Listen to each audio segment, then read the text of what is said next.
Welcome to Painting with Carmia. Today I'm going to be working on a slightly more detailed painting than I've done with my last few paintings. It is intended to be a sort of cover image to a story I'm working on, and so I wanted it to be quite detailed and have quite a bit going on with the characters and the scenery. And it's a decent sized piece of paper.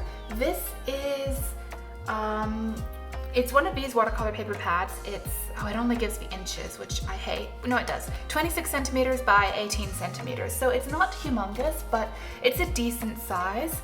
So it's going to be keeping me busy for a little bit.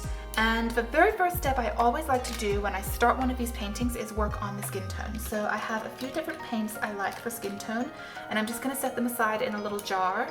And I'm going to mix up the main skin tone and then also some shadow colors to go with them.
All right, so I am getting fairly close to finishing this painting, which is very intimidating as always. Currently where I'm at is I need to start on their hair.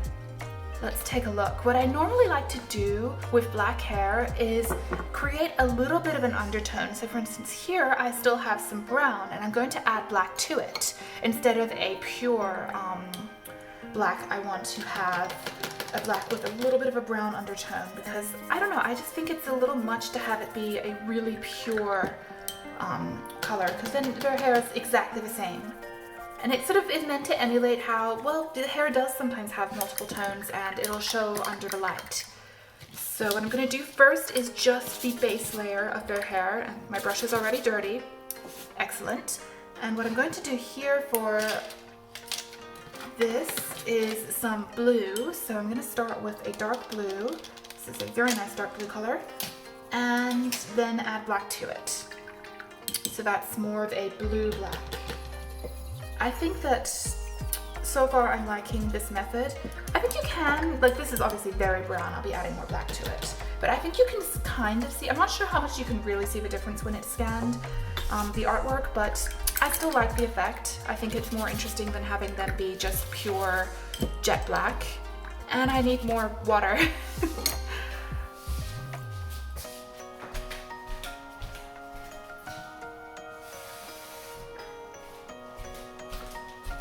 Yes, I got up and refilled the water in the middle of recording. Don't judge me. All right, here we are.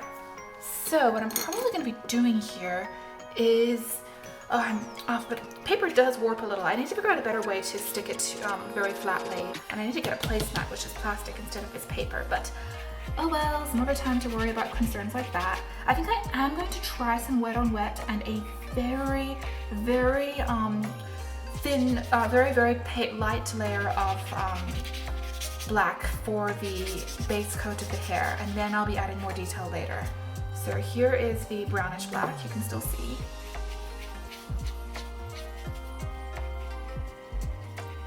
So this may be quite light, but I'm going to be adding a lot more definition later. So here we are.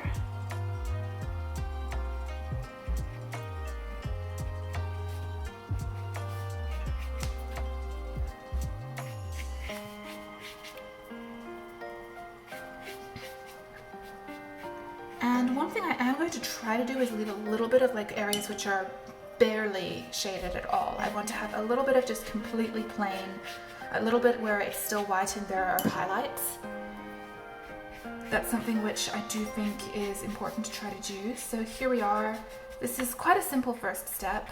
I'm also going to have to still work in these areas with the, okay.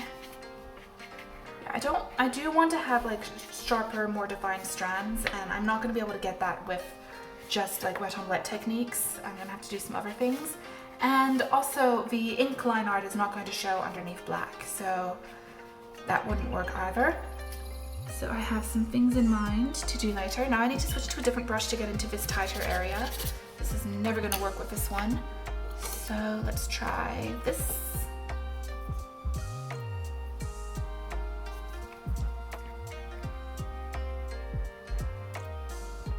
And I might have to switch to the tiniest brush soon, but I'll do that, no problem.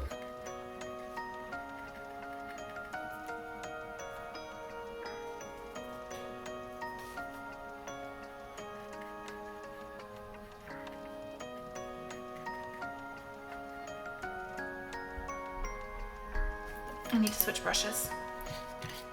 Definitely going to run the risk of getting paint on his hand if I don't. Here we are. It doesn't need to be a lot in here, I think, as long as it doesn't just look like it fades off into white nothingness. All right, there we are. And now we have to do here.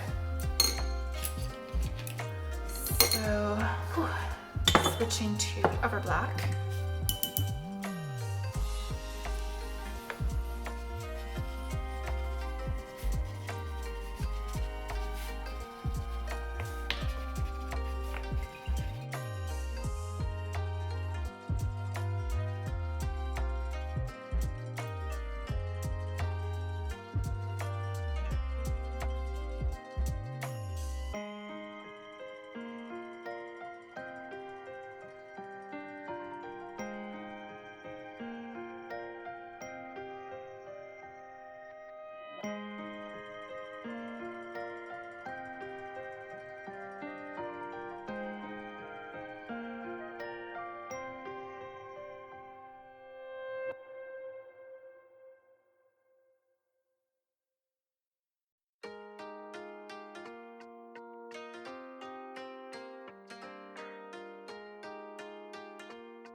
Alright, we are looking at the very final thing that I want to do to this painting. As I said, what I want to do is get a very lightly damp brush and just go over the ink a little bit, but not too much. So let's see, is that about right? I'm just testing it on a scratch sheet because I want to smooth out some of these areas that are a little bit rough but not, and chalky, but not like remove the paint, just soften it a bit. And so let's see how this goes.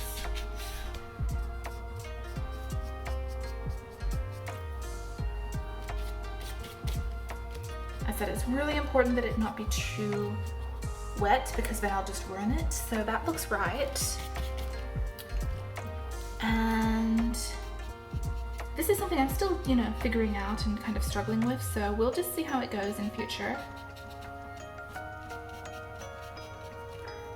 Okay, that needs a little bit more moisture, but not too much. You don't want to erase it, you just want to soften some of the areas where it's a little too chalky or sharp. Or maybe get a more faded effect. And so I'm just going slowly.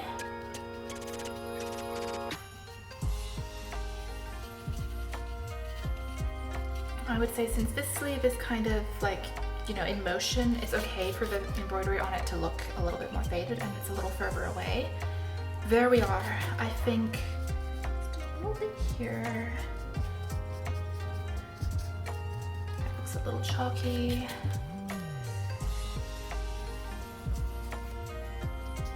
I like the texture on that part, actually leave it. That area was a bit too thick and chalky. There we are. That is it. Okay, this is done. I cannot let myself touch it anymore because I always talk about not overworking watercolor, and even if it's not perfect, I think at some point you have to let the mistakes lie. It just has to be, and it's part of the process. I mean, that's kind of the thing with traditional art. You do wind up with things which weren't exactly how you expected, and you can't go back in always and fix them, especially with a medium like watercolor where you really only get one shot. You put the color down and you can't really take it back up, and you can't layer over it with watercolor. It's not really gonna work. You could, but you just make a big mess. I actually did overwork this one a little bit in some places, but I'm hoping it won't show up in the scan. So fortunately, the scan does seem to smooth things over a little bit in comparison to the human eye. But I experimented with a lot of new things in this painting, and overall I do really like how it came out. In particular, using brush pens for doing the sharper details in the hair, I think came out really nicely. That was always what I wanted with hair, was to get these sharper details that I couldn't achieve with watercolor brush, and this really did the job. And I also think that while it needs some work, after panicking and nearly having a heart attack a few times over it, I think that the gel pen idea might work. I think that passing over it very gently with water afterwards to smooth it out and soften it might be a thing, and I'm just gonna need more practice at integrating it properly, but I actually think it has potential. So yeah, we'll see how that goes. But overall, I think it came out really well, and I need to let it go, stop working on it, don't touch it anymore, don't want to ruin it. And I will see you again next time for another painting. Thank you for joining me on this experimental journey, and I hope you consider watching another video by me in future. Until next time, bye!